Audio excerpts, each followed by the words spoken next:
Hello student, welcome to this lecture.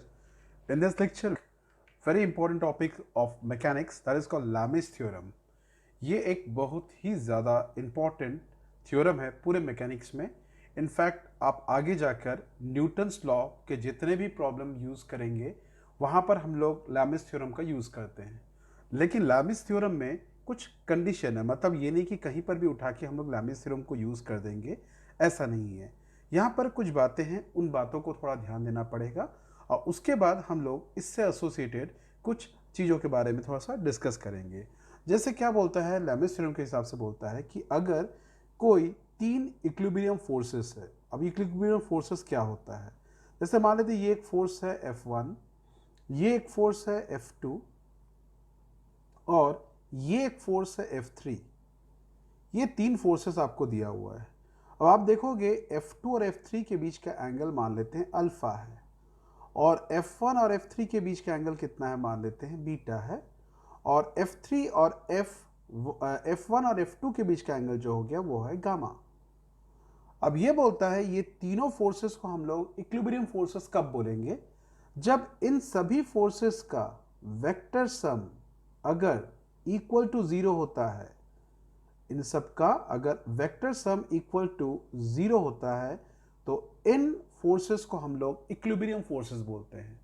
इनका actually मतलब क्या होता है, इनका मतलब ऐसा होता है कि आप किसी ऑब्जेक्ट पर तीन अलग अलग डायरेक्शन से फोर्स लगा रहे हैं और वो ऑब्जेक्ट अपनी जगह से नहीं हिल रहा है.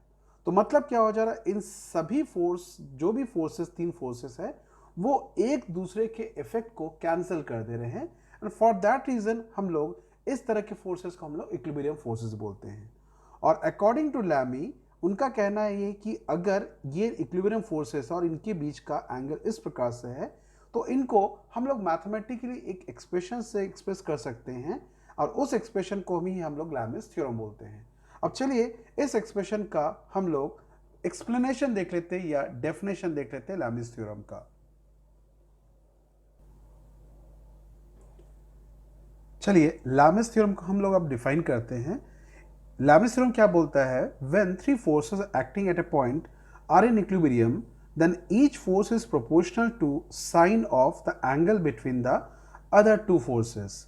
जैसे यहाँ पर इस डायग्राम के हिसाब से हम लोग का ये बोलता है, जैसे मानते F1, F2 और F3 ये इक्विलिब्रियम फोर्सेस है. और आपको कैसे पता लगा इक्विलिब्रियम फोर्सेस है, F1 plus F2 plus F3 is equal to zero है. मतलब sum of all the vectors, sum बोलने का मतलब यहाँ पर वेक्टर सम ना, vector sum of all the vectors is equal to, अगर जीरो है तो ऐसे फोर्सेस को हम लोग क्या बोलेंगे, इक्विलिब्रियम फोर्सेस बोलेंगे. और अकॉर्डिंग टू लैमिस थ्योरम उनका कहना ये था कि F1 जो होगा, जैसे मान लेते हैं, बोलता है F1 जो है वो प्रोपोर्शनल टू जो बाकी दो एंगल जो है उनके बीच का जो एंगल है, देखिए बाकी दो जो फोर्सेस है उनके बीच का जो एंगल है उनके साइन के प्रोपोर्शनल होता है. साइन मतलब साइन थीटा वाला, ठीक है. तो देखिए F1 इसका अपोजिट जो साइड एंगल जो दिख रहा है वो अल्फा है.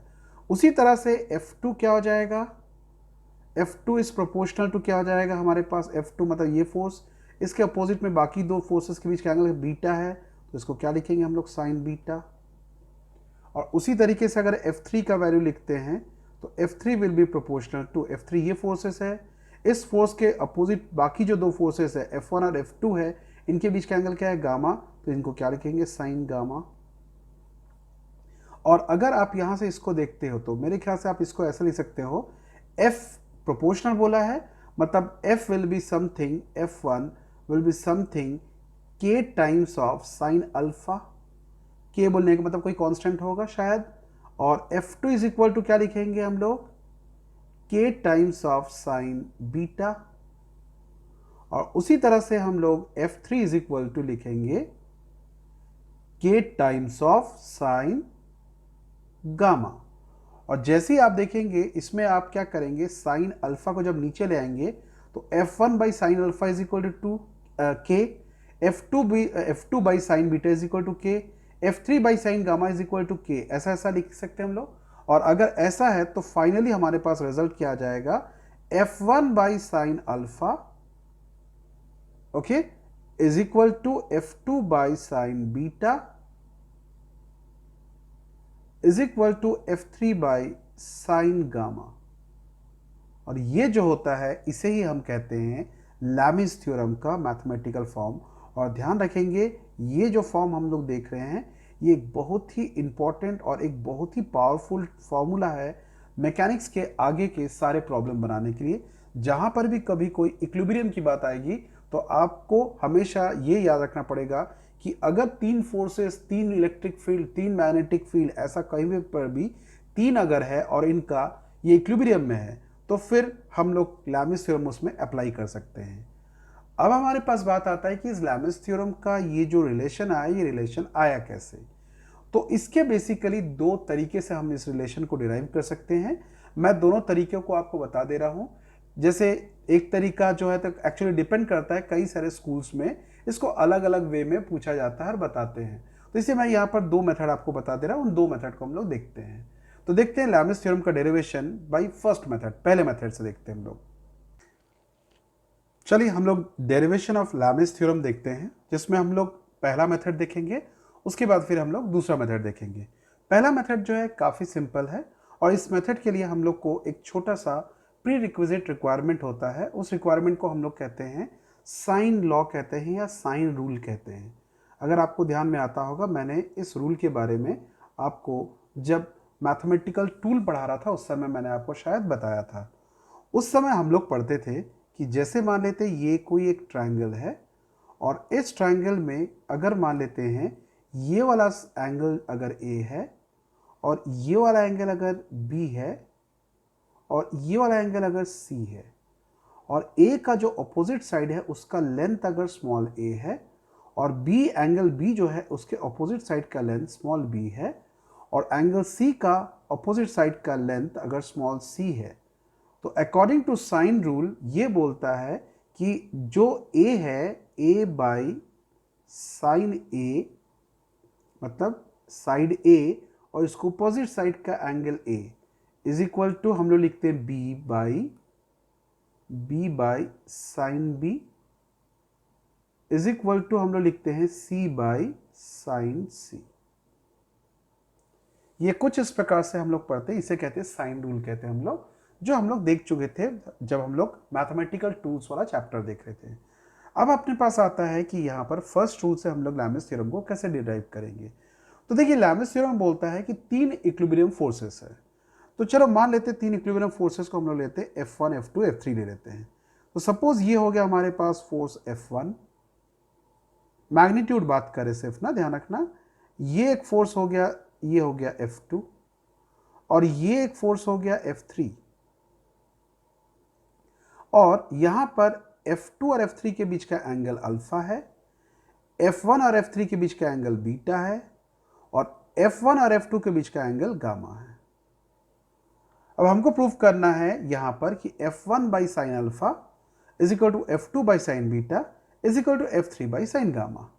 अब देखिएगा यहां से अगर इस डायग्राम को थोड़ा सा देखते हो, अगर ये इक्विलिब्रियम फोर्सेस है तो तीनों फोर्सेस के कारण जो रिजल्ट आएगा वो जीरो आना चाहिए। तो शायद अगर मैं डायग्राम कुछ ऐसा बनाता हूं, देखिएगा ध्यान से, अगर मैं आपके सामने एक ऐसा डायग्राम बनाता हूं और मैं एरो को कुछ ऐसा बना देता हूं, ये थोड़ा सा एरो बना दिया, ये हो गया F1 फोर्स और मान लेते ये वाला जो हो गया हम लोग का F2 फोर्स, ठीक है, और ये वाला जो अपने पास आ रहा है ये हमारे पास हो गया F3 फोर्स। मैं इस ट्रायंगल से शो कर रहा हूं, कोई इश्यू नहीं, देखिएगा कंप्लीट घूम फिर के वहीं आ जा रहा, तो ये हम लोग कैसा बन गया। अब आप देखिएगा F1 और F2 के बीच का एंगल कितना है, गामा है। तो देखिएगा F1 और F2 के बीच का एंगल, इस एंगल को हम लोग लेते हैं गामा। ओके, अब हम लोग बात करते हैं यहाँ पर देखिएगा F2 और F3 के बीच का एंगल कितना है, देखिएगा अल्फा। तो ये है हमारे पास F2, ये हमारे पास F3, इनके बीच का एंगल को हम लोग ले लेते हैं अल्फा। और उसी तरीके से देखिएगा F1 और F3 के बीच का एंगल क्या है, बीटा। तो F1 और F3 के बीच का एंगल क्या हो जा रहा है, बीटा। तो ये हो गया बीटा। अब आप देखिएगा ये एक ट्रायंगल है और अगर इस ट्रायंगल के पार्ट में अगर मैं थोड़ा सा फोकस करूं तो आपको कुछ दिखेगा इसमें, देखना। आप इस एंगल के बारे में क्या विचार रखते हो, तो मेरे ख्याल से इस एंगल को लिखेंगे आप लोग 180 माइनस गामा। अब इस वाले एंगल के बारे में क्या करेंगे, इसे आप लिखेंगे 180 माइनस बीटा। और अगर आपसे पूछता हूँ इस वाले एंगल के बारे में क्या विचार है, तो इस वाले एंगल को आप लोग क्या लिखेंगे 180 माइनस, ठीक है, इसको लिखेंगे 180 माइनस अल्फा, तो 180 माइनस अल्फा। अब अगर आप यहाँ पर जो हम लोगों ने अभी साइन रूल पढ़ा था, अगर इस साइन रूल को आप लगाते हो तो देखिएगा ये एक ट्राइंगल है और आपको दिख रहा होगा ये वाला लेंथ f3 को रिप्रेजेंट कर रहा है, ये वाला लेंथ f1 को रिप्रेजेंट कर रहा है और ये वाला लेंथ f2 को रिप्रेजेंट कर रहा है। तो चलिए हम लोग ये साइन रूल लगाते हैं। f1 लेंथ को रिप्रेजेंट कर रहा है तो क्या लिखेंगे f1 बाई इसका अपोजिट साइड का एंगल कितना है 180 माइनस अल्फा, तो क्या लिखेंगे साइन 180 माइनस अल्फा, ये पहला हो गया। उसके बाद लिखेंगे is equal to f2। Okay, f2 कौन सा वाला साइड है, ये वाला साइड f2 है, इसका अपोजिट साइड का एंगल कितना है 180 माइनस बीटा, तो क्या लिखेंगे f2 बाई हम लिखेंगे साइन 180 माइनस बीटा। उसी तरीके से हम लोग बाद में क्या लिखेंगे इज इक्वल टू f3। अब f3 कौन सा साइड है, ये वाला साइड f3 है, इसका अपोजिट एंगल, तो क्या लिखेंगे f3 बाई क्या लिखना चाहिए हम लोग को साइन 180 माइनस गामा। बट हम लोग जब मैथमेटिकल टूल पढ़ रहे थे तो हम लोगों ने पढ़ा था sine 180 minus alpha sine alpha होता है, sine 180 minus beta sine beta होता है और sine 180 minus gamma sine gamma होता है।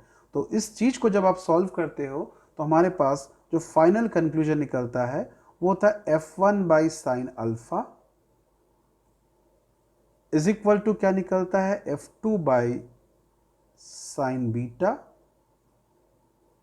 Is equal to f3 by sine gamma, f3 by sine gamma, and that is equal to आप क्या assume कर सकते हो, कोई कांस्टेंट k एज्यूम कर सकते हो। और ये हमारा बन गया लैमिस थ्योरम का प्रूफ या डेरिवेशन है। तो ये एक बहुत इंपॉर्टेंट प्रूफ है, इसे आप अच्छे से मेमोराइज भी करेंगे और हम लोग इसका इलस्ट्रेशन भी देखेंगे, इसको हम लोग कैसे सॉल्व करेंगे, ठीक है। अब इसका हम लोग सेकेंड मेथड देखेंगे। सेकेंड मेथड कैसा होगा उसको देखते हैं। सेकेंड मेथड थोड़ा सा कॉम्प्लेक्स लगेगा आप लोगों को, बट मैं इसलिए बता दे रहा हूं कि कई बार आपके स्कूल में सेकेंड मेथड, अब देखिए आपके पास सेकेंड मेथड दिख रहा हम लोग को। सेकेंड मेथड में हम लोगों ने वही बनाया, ये f1 एक फोर्स है, f2 एक फोर्स है, f3 एक फोर्सेस है और ये तीनों इक्विलिब्रियम फोर्सेस है। इक्विलिब्रियम फोर्सेस मतलब इन सब का जो रिजल्ट है वो क्या होगा, जीरो होगा। और यहाँ पर एक और बात जो रहेगा वो ये रहेगा कि ये सब एंगल्स भी आपको दिए हुए हैं, f2 और f3 के बीच का एंगल अल्फा, f1 और f3 के बीच का एंगल बीटा और f1 और f2 के बीच का एंगल गामा। तो अब हम लोग यहाँ पर कुछ कंस्ट्रक्शन करते हैं। कंस्ट्रक्शन करने के लिए हम लोगों ने क्या किया, सपोज मैं यहाँ पर एक हॉरिजॉन्टल लाइन ड्रॉ कर देता हूँ। This is a horizontal line which I am drawing.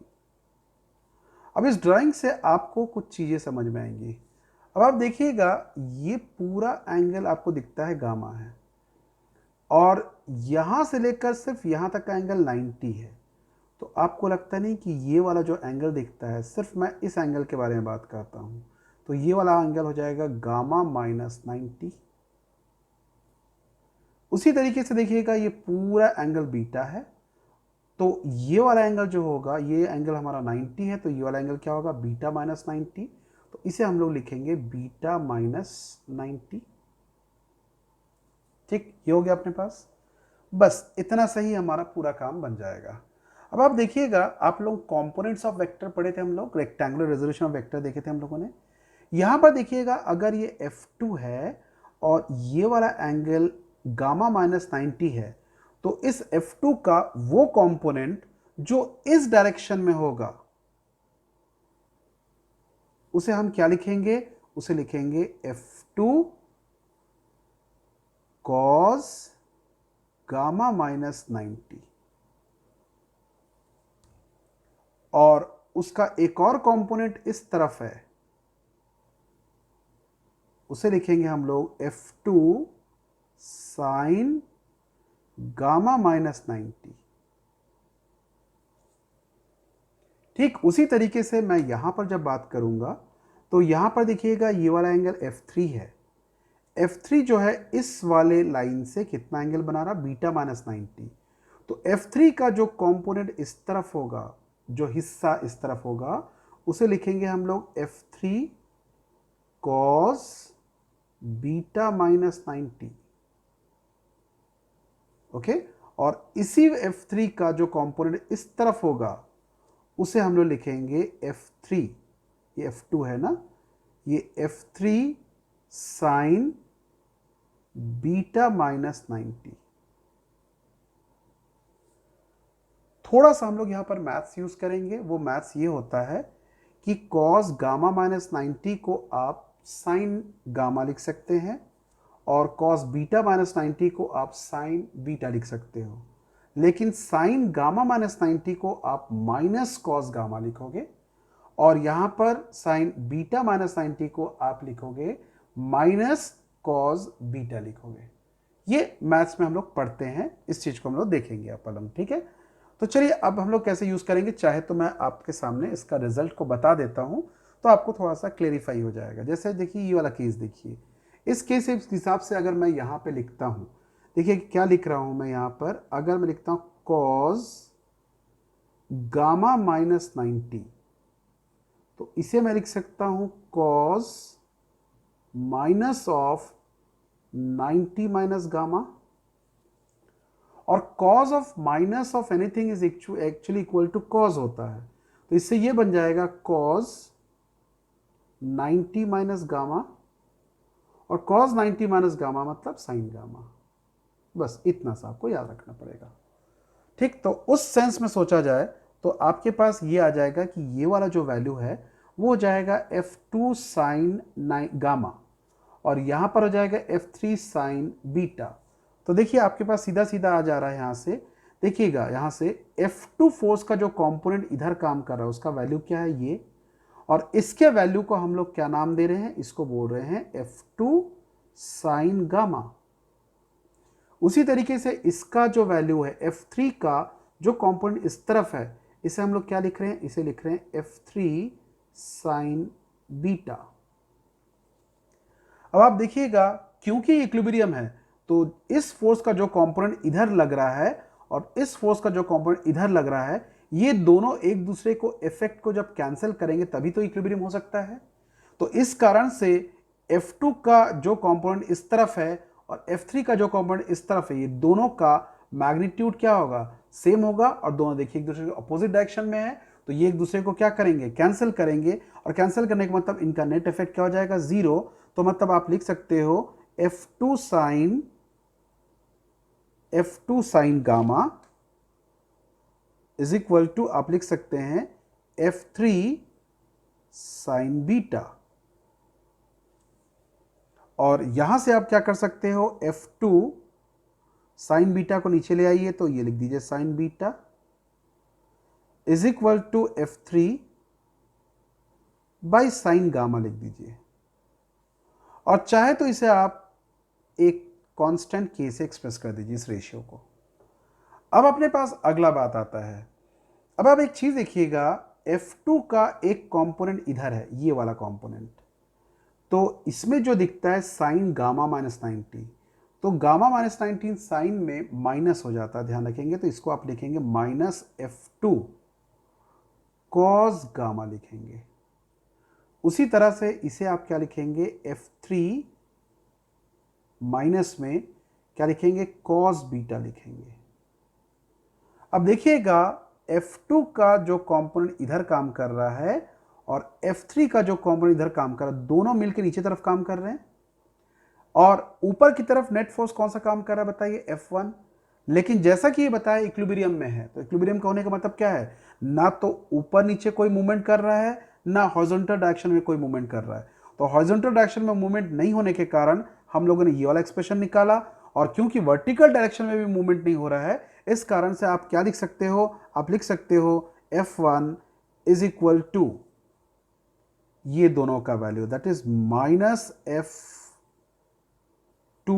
cos gamma minus F3 cos beta.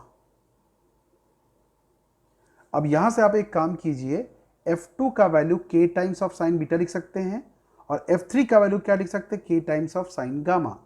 तो यहाँ से आप जब लिखोगे तो हमारे पास आ जाएगा F1 is equal to minus F2 की जगह आप लिख देंगे आप यहाँ से k sign beta cos gamma minus F3 की जगह लिखेंगे k साइन गामा, तो minus k sign gamma cos beta.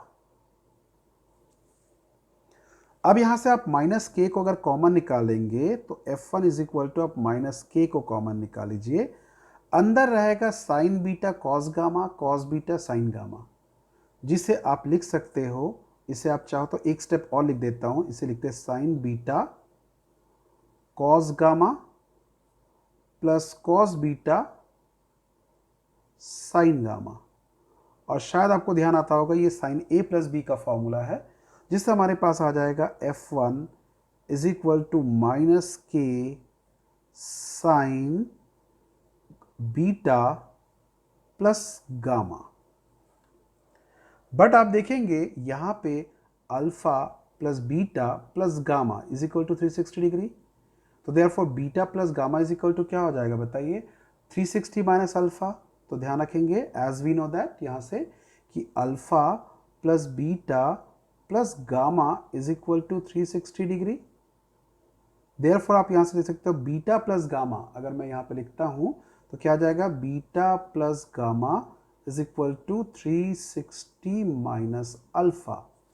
तो इसकी जगह आप 360 माइनस अल्फा लिख दीजिए, तो हमारे पास आ जाएगा F1 is equal to minus के साइन 360 माइनस अल्फा। थोड़ा सा और हम लोग स्टेप आगे बढ़ते हैं।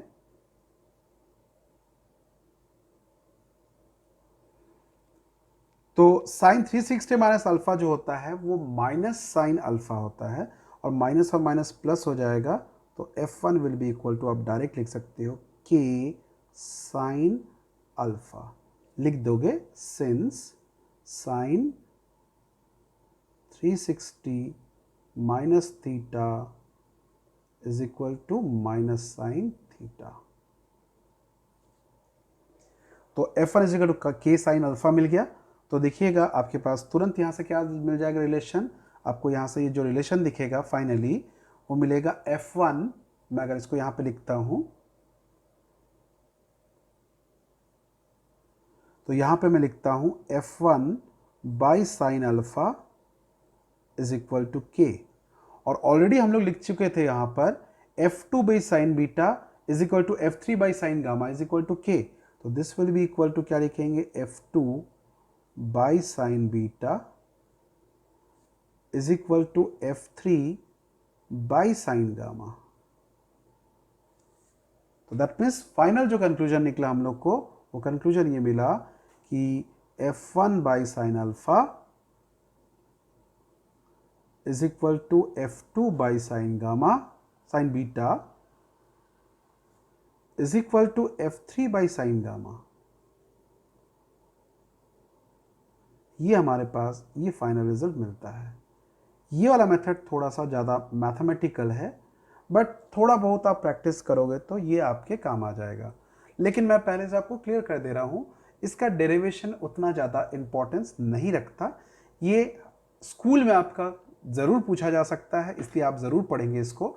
अदरवाइज इसका एप्लीकेशन हमारे फिजिक्स में ज़्यादा है, और इसको फिजिक्स में ज़्यादा एप्लीकेशन के रूप में ही यूज़ किया जाता है। चलिए अब मैं इसको एक इलस्ट्रेशन के फॉर्म में आपको एक्सप्लेन करता हूं, और देखते हैं इस प्रॉब्लम को कैसे डील करना है, कैसे हम लोग इस इलस्ट्रेशन में इसको यूज करेंगे। इस इलस्ट्रेशन में आप गौर से देखिएगा, इस इलस्ट्रेशन में ऐसा हो रहा है कि ये सीलिंग है, और सीलिंग से दो स्ट्रिंग बंधे हुए हैं इस तरह से, और वो दो स्ट्रिंग के साथ एक नॉट बांधकर यहाँ से एक और स्ट्रिंग लिया गया है, जिसके साथ एक 15 न्यूटन का एक ऑब्जेक्ट को हैंग कर दिया गया। अब 50 न्यूटन बोलने का मतलब ये नीचे की तरफ 50 न्यूटन के फोर्स से खींच रहा है। अब जैसे ही ऐसा होता है तो ये वाला जो हमारा स्ट्रिंग है और ये वाला जो स्ट्रिंग है, इनमें टेंशन जनरेट होता है।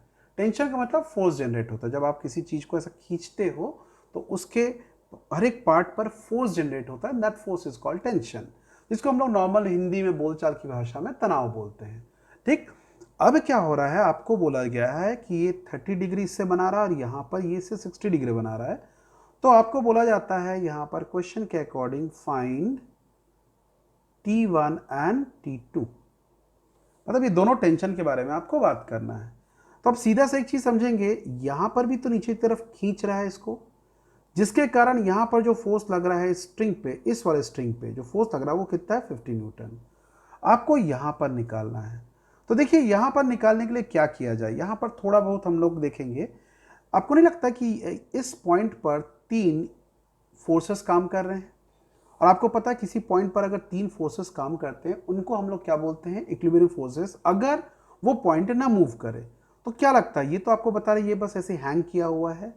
हैंग किया हुआ मतलब इस पॉइंट पर लगने वाला नेट फोर्स जो है वो क्या है बताओ, 0 है। और अगर ऐसा सिचुएशन आ रहा है तो तुरंत आप समझ जाइए आपको क्या लगाना है, लैमिस थ्योरम लगाना है। लेकिन लैमिस थ्योरम में तीनों फोर्सेस के बीच का एंगल को निकालना पड़ता है। तो देखिए एक तो निकल आएगा कैसे, ये 30 डिग्री, ये 60 डिग्री है, तो सीधा सा लॉजिक ये वाला हमारे पास कितना होगा, 90 डिग्री होगा। ये तो हो गया। अब बात किया जाता है हम लोग के पास इस स्ट्रिंग और इस स्ट्रिंग के बीच का एंगल का। तो अगर आप थोड़ा सा कैलकुलेशन करते हो या थोड़ा सा कंस्ट्रक्शन करते हो तो आप देखोगे ये 30 डिग्री है, तो आपको लगता है ना ये भी 30 डिग्री होगा। और ये हमारा अगर मान लेते हैं ये वाला एंगल अगर 60 डिग्री है तो ये वाला भी हमारा कितना होगा, 60 डिग्री। बचपन में पढ़ते थे हम लोग ऑल्टरनेट इंटीरियर एंगल, लेकिन ये वाला एंगल तो 90 डिग्री है, तो 90 प्लस 30 ये पूरा एंगल कितना बन जाएगा, 120। और यहां पर देखिएगा ये 60 प्लस 90, तो ये पूरा एंगल बन जाएगा 150।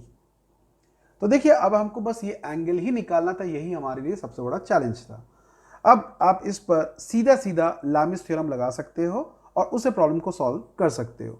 So from Lami's theorem, from Lami's theorem, Lami's theorem, Lami's theorem लगाते हैं हम लोग। लैमिस थ्योरम से आपको क्या मिलेगा, आप देखोगे T1 बाई इसका अपोजिट साइड का एंगल, मतलब क्या देखोगे T1 बाई अपोजिट साइड का एंगल कितना होगा बताइए, ये वाला एंगल 60 प्लस 90 कितना होगा 150, मतलब साइन 150। दूसरा आ जाएगा T2 पर बात करते हैं, T2 ये वाला साइड का फोर्स और इसका अपोजिट एंगल देखिएगा 90 प्लस 30 मतलब 120, मतलब क्या लिखेंगे T2 बाई साइन 120। और फाइनली यहां पर देखेंगे 50 डिग्री का 50 न्यूटन का फोर्स लग रहा है, तो 50 बाई इसका अपोजिट साइड का एंगल दैट इज साइन 90। और आपको पता है साइन 90 का वैल्यू कितना था 1, तो बचेगा 50। तो सीधा सीधा आप यहां से लिख सकोगे T1 बाई साइन 150, और साइन 150 का वैल्यू होता है 1/2। और यहां से आ जाएगा हमारे पास कितना देखिएगा T2 बाई साइन 120, साइन 120 का वैल्यू होता है √3/2, एंड यहाँ पे रहेगा 50। अब देखिए अगर T1 से इसको मल्टीप्लाई करते हैं यहाँ पर तो देखिएगा हाफ से, तो T1 का वैल्यू हो जाएगा 50 into half, that is equal to 25 newton. T1 का वैल्यू मिल गया। और अगर T2 बाई √3/2 से मल्टीप्लाई करते हैं तो T2 is equal to 50 into √3/2, जिसके कारण हो जाएगा 25 √3 न्यूटन। तो देखिए कितना आसानी से हमारा ये प्रॉब्लम सॉल्व हो गया बाय यूजिंग लैमिस थ्योरम। तो मैं अभी फिलहाल आपको कुछ लैमिस थ्योरम पर बेस करके एक क्वेश्चन बता दिया। इसके और भी प्रॉब्लम हम लोग पढ़ेंगे जब न्यूटन्स लॉ ऑफ मोशन या लॉज ऑफ मोशन जब पढ़ेंगे, तब हम लोग इसके बारे में और डिटेल्स में पढ़ेंगे। ये सिर्फ एक वेक्टर का मैं आपको यूज बताया जिसको हम लोग को समझना था। तो ये टॉपिक हमारा वेक्टर जो टॉपिक है वो यहाँ पर खत्म होता है। नेक्स्ट क्लास में हम लोग वेक्टर के ऊपर बेस करके कुछ हम लोग इलस्ट्रेशंस देखेंगे और इलस्ट्रेशन के बारे में बात करेंगे। ठीक है, so till then bye, take care and have a nice time ahead.